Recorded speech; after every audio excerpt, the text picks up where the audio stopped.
Learners. Today is Wednesday, March 10th. We are so close to spring break, my friends. We just have today and tomorrow. Today, instead of a Canvas day, is a full day of learning. You'll have an art recording that will be available to you to make up for the no school that we have on Friday. So your spring break starts on Friday. We're just excited to get you something for art today to enjoy during your specials time, since we've kind of messed up the schedule. As you know, it is race week, and hopefully you'll hear the sound on this one, but here are some third grade examples of what you can do for a race. Take a look. Hello, my name is Ethan Watkins, and I'm going to be showing a bike racing game.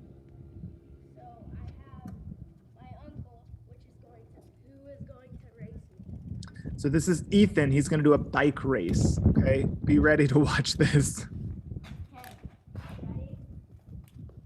3, 2, 1, go! Ah!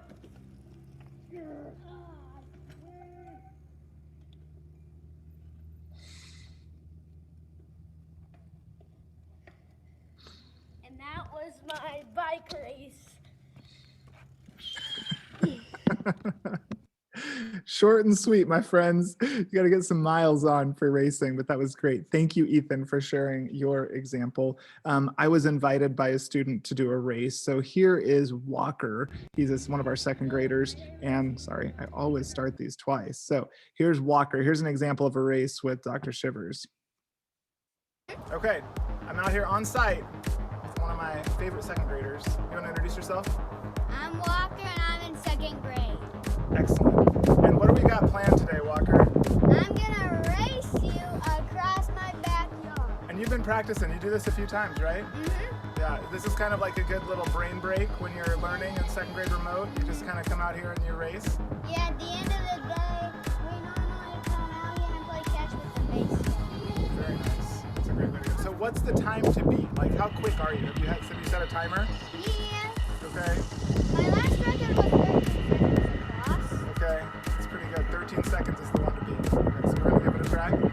Okay. Any advice for me? Just don't pass out. Don't pass out. Okay. Let's see how we do.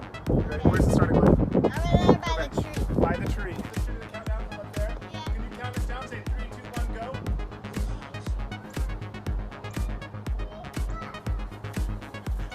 Walker, you are so fast, man! You are so fast! I'll go and burn the star. I'll just go and burn the star.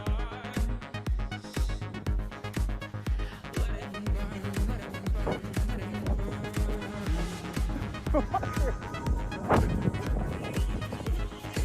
Did you win that one? I think you won it.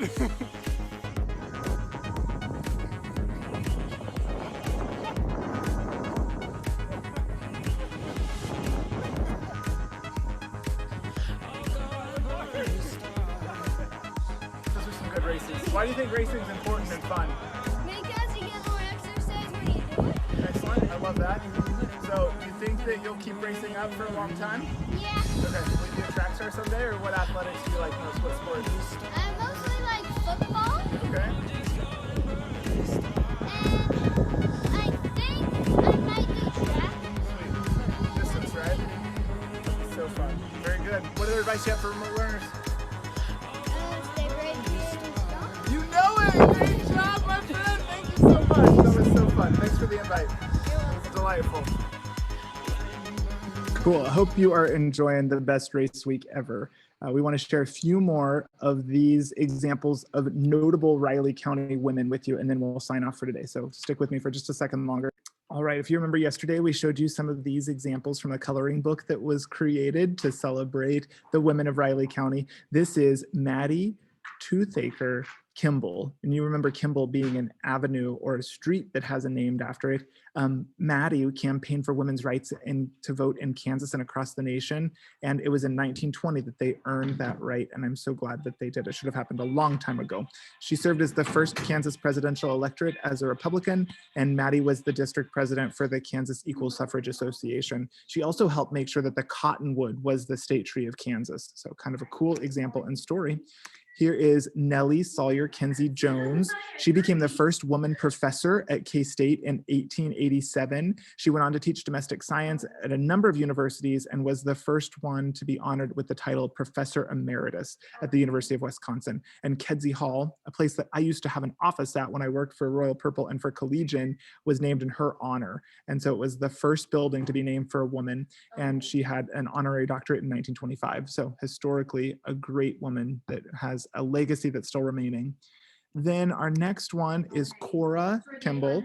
Cora was the mother of Arbor Day. She loved trees as much as Dr. Shivers loved trees, and she served on the Sunset Cemetery Board. So if you ever want to take a nice walk around up by the high school, there's on Sunset Drive, there's Sunset Cemetery, and that's where she planted a lot of trees. And then her house and the landmark water tower are also there next to Sunset. So kind of a cool spot. You can still see this example right here next to her. Then one more for today, Dr. Belle Little.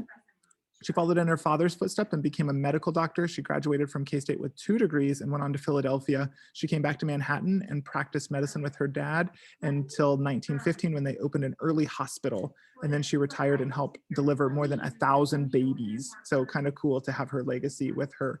So as Walker reminded you, stay brave, creative, and strong, my friends. Enjoy your day, and we'll talk more tomorrow.